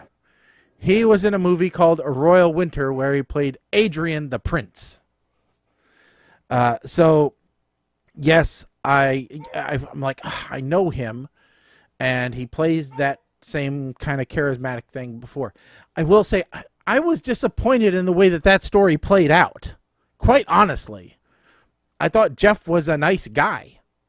And really treated like crap in that movie. I mean, you know, he was you know, I don't see where he did anything wrong in that movie, but yet he was dumped on harshly. Yes, the latching on thing was a bit too far, I think. You know, you know, but yeah, no. And the nuts thing, Mike, I have kids and I didn't really know that. So, you know, don't feel too bad about that one. You know, but yeah, seeing Jane Seymour play a slut basically in this movie, that was interesting. It's not her type that she normally plays. So there was a lot of things going on in this movie that were kind of a divergence, but it was a very familiar storyline. So, you know, overall, I think I'm going to give this one a meh, just because it was a little bit slow for my taste. I think they could have sped it up a little bit and gotten it more moving, but all in all, it wasn't terrible. All right, Colin, Power Project. So yeah. Wait. So what was your rating? Meh. Yeah. All right. Yeah. And didn't Jane Seymour play a slut in Wedding Crashers? I don't know. I don't think I watched. It's been a long time since I watched Wedding Crashers. I don't remember. Wasn't she the mom that tried to? tried to seduce Owen Wilson? Oh, could be. The problem is Now I you gotta look it always up. see her rerunning in Prudence films around my house, so Hallmark movies. Oh, okay. So that's the problem. Okay. Yeah. All right, Colin. Yeah. Project I Power. was going to say, to finish off that last one, there was just so much stuff in that movie that was just thrown away and never. I mean, so before I get to this one, can either of you answer this question? Was the photo booth ever used? Oh Or did yeah, I miss that? it was all over. Yeah. Okay, I somehow missed the photo there booth was, being used. there was no specific scene about the photo booth that I can recall, but they constantly showed people in the background having their pictures taken in front of the photo booth. And by photo booth, I mean a sheet hung with props that people stood in front of. It wasn't an actual Okay, booth. Somebody was actually there. Must not have been paying attention to the background then. That makes sense. Okay. Yep. But it didn't really. I don't know. Anyway. Mm-hmm. Yes. Project Power. Jamie Foxx, Joseph Gordon. A lot of people in this thing. Joseph Gordon-Levitt. People who know how to act. People who have been in other superhero movies. This is not a full-on in the theater movies. This is definitely a Netflix movie, done to a budget. Well done as far as that goes.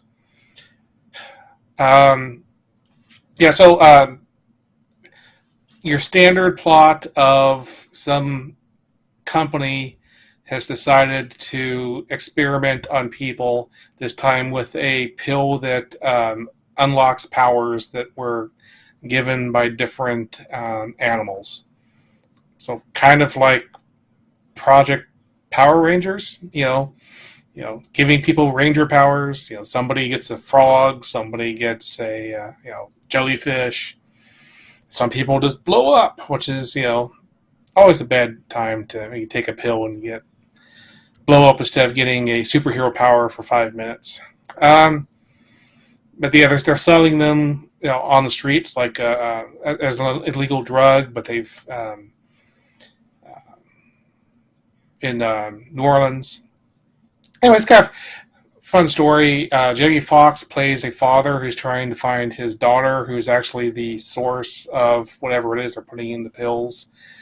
He was experimented on as standard military person getting experimented on when he was in the military, and somehow the power that he was given then was inherited by his daughter, and then she makes the pills, and fun ensues of people running around New Orleans, in different people in different plot lines until they all get together.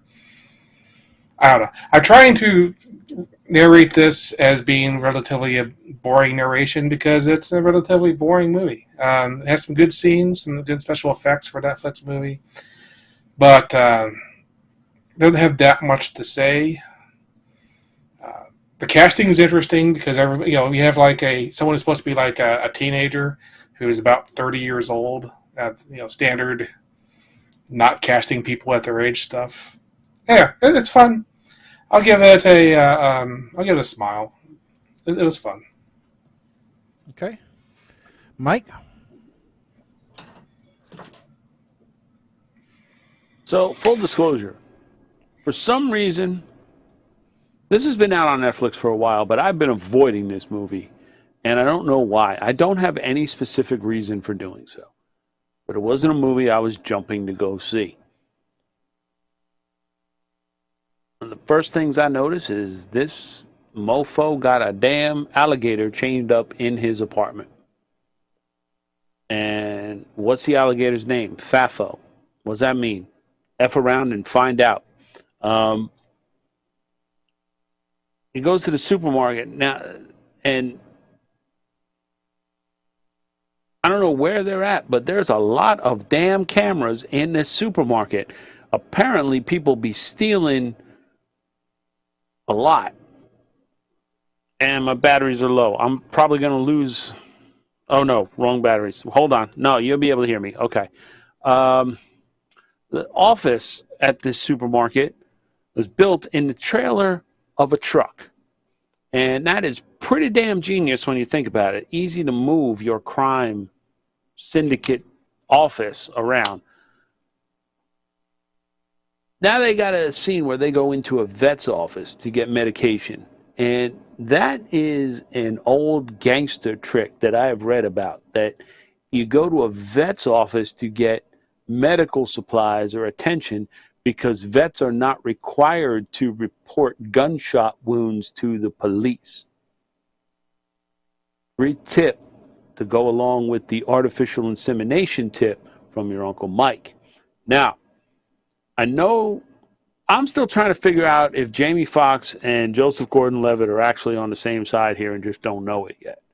I think they are, but I think they're enemies right now. And then we get to a point where we know they're on the same side. They're both trying to do the same thing. And this is where the movie is going. I thought the movie was going to go from good to great, but it really didn't. I don't have a whole lot of notes on this one because I was actually watching this while I was doing other stuff. But I don't think there would have been a lot of notes anyway because I was actually enjoying this movie. I don't think this is something you should go out of your way to watch. This is something if all of your regular shows are on hiatus and there's nothing else for you to watch, give this one a go. I'm with Colin. I'm giving this one a smile. All right. So, like Mike, this had been on my radar for a long time. I hadn't watched it, and I'm not exactly sure why. But I was looking forward to it when it finally came up. And so, then get into watching it, and I'm like, okay, why isn't there a Marvel or a DC intro to this? Because it sure seems like it would have been one of those types of movies. But it's not. It's kind of like that. Maybe it was Super 8. I don't know what the other show that we watched, which was, kind of the same thing, right? People with superpowers that were getting, picked on or whatever. This one, it's a pretty good movie. So we get this cop who gets kicked out of the force because he ended up using a pill during a bust, but that's still against the rules. And then we find out the history, as Mike said, about the pills, and that they're really a government, thing, and that they're being tested on people. And so, yeah, you find this thread with Jamie Foxx, and going to find his daughter and working his way up the supply chain. And I thought actually Jamie Foxx, Joseph Gordon-Levitt did a really good job in this. Demick Fishback did a good job in acting and portraying. It's one of those kind of like, when you've watched all your Marvel series and you're all caught up on all the movies and everything, but you still got that little itch for a superhero movie, this is a pretty good one to watch, right? This is one of those, it's a darker superhero type movie that's not your typical fare. It is a Netflix original film, so it's not like it's going to be, everywhere out there. It's going to kind of keep your attention, and it shows you that there's downsides to having the power and everything else. So I mean, I would if you were big into the old guard or Bright or stuff like that, I think this is going to be along those same lines for you, and you're going to like it. So I'm going to go ahead and give this one a smile, just because it was different, it was interesting. I was entertained by it. It kept my attention. I wasn't staring off into my phone. And for these movies, sometimes it's a difficult thing to pull off. So I would say, yes, if you've got some time, watch this. But it's definitely not better than a Marvel movie. But if you've used all those up, this is a great way to go. Yep, I think what could have made this movie better, I mean, we all gave it a smile. We all liked it. But what could have made it great is if it actually had, if the allegory hadn't quite, if the allegory had worked better. As it was, I mean, they're trying to use the idea of illegal drug dealers and stuff, but it never really connected to actually having any deeper meaning to it. So it was a bit of fluff. It was a smile. It was yeah, fun. and Shag, I think you were comparing it to Code 8. Was that the one with the Amell brothers? Yeah. Yeah. But there were also, I also felt like there was a little bit of the storyline that kind of went along with The Gifted, the TV show, where there was like a syndicate that was trying to exploit the powers. But yeah, I kind of agree with Colin that it's like it took the easy way out by going with the drug dealer route versus the drug dealer / arms trade kind of. It seemed like it.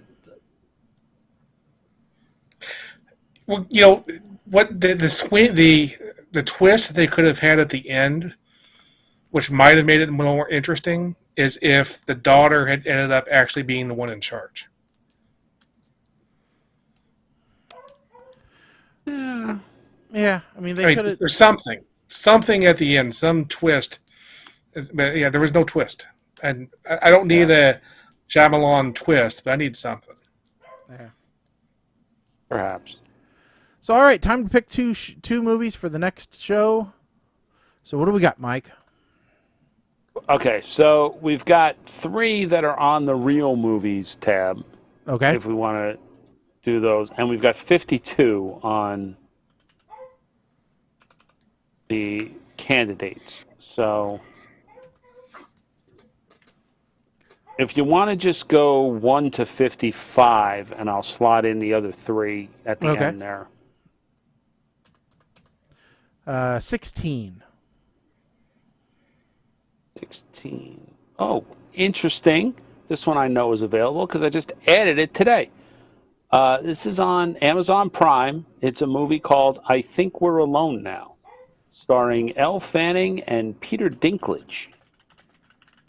Interesting. This it's an post-apocalyptic type movie. But this may surprise us. It may have. I wasn't sure if this was supposed to go on the Real Movies tab or not. There was a blank line on the candidates tab. I said, I'll fill in there. Okay. All right. And the next one is 43. 43. This is on Netflix. Is it still available? This title is currently not available in your country. This was one called Battle Drone. All right. Let's try 30. Well, hold on. Let me just look real quick and see. I'll search to see if it's actually there or not. Maybe the link was bad. No, not available. Okay. All right. Let's try 36.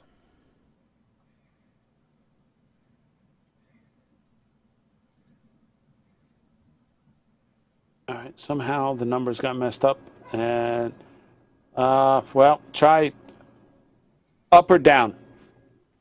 Down. Down. Okay. Uh-oh. That might not be available. Maybe we're gonna. Well, then we'll go with up. See. Hold on. Let me just look. Hold on. No, it's there. I think this is it. So the suggestion sheet says it's Old Goats is the title. Old guys make the most of their later years. Now the link doesn't seem to be working, but when I searched Old Goats, I found it. So Shaggy, I'm going to lean on you to see, is this the one you were talking about? And if it is, I'll just copy the link. I have no idea. Let me see. All right, I'm just going to paste out the link and say that this is hilarious and heartfelt story is of the a right trio one. of spirited senior citizens on a quest to make the most of their sunset years. Gotta be it. Okay, sure, why not? We'll do it. I don't know. The trailer shows a guy sitting there, an old guy sitting on a bunk eating a donut. Yep. What the hell? I'm all about it. Okay. All right. It's Sure. It's gonna get some. That'll be interesting. So.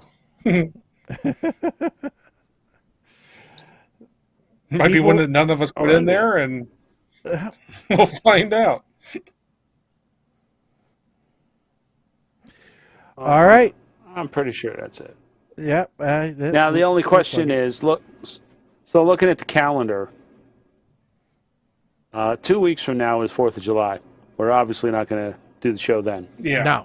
So we can either say we're going to do it on the 5th, or we can skip and go to the 11th. What do you guys? You want to stick on Monday, or you want to go Tuesday? I'm okay with doing it on the 5th. Yeah, me too. All right. So we're doing it on the 5th. So, folks, you'll hear from us next on July 5th. And we want to thank everybody for tuning in and listening to PTR Radio here on the fabulous interweb. Don't forget to check out our website, ptrradio.com. Check out all of our social media accounts at PTR Radio on Facebook, Twitch, Twitter, Instagram, all the other fun stuff. As always, don't forget to tell your friends about the show. That's the only way that we grow. If you want us to be on a billboard in your area, tell us where you're listening from. And tell us what you think should be on that billboard. What would get your attention? All right, you can should. So let us know. Should we advertise? Where should we advertise? How should we advertise? What should be on there? What would get your attention? We're curious to know. We want to grow the show, obviously, as always, but we want you to be a part of it. And, because that's just how we are. We give. We're givers, So, but yes, we'll be back on July 5th. So just after all the fireworks scare the dogs and the veterans and everything else, we'll be there. Don't forget, folks, be courteous of those around you and don't be stupid. Come back to us with all 10 of your fingers and toes and enjoy yourself and celebrate America, but, don't be dumb. Don't be stupid. So, all right, with that said, I think that's it for us. I'm Shaggy. I'm Colin. Hi, I'm Mike the 8 Man. Stick a fork in us, folks. We are done. Later.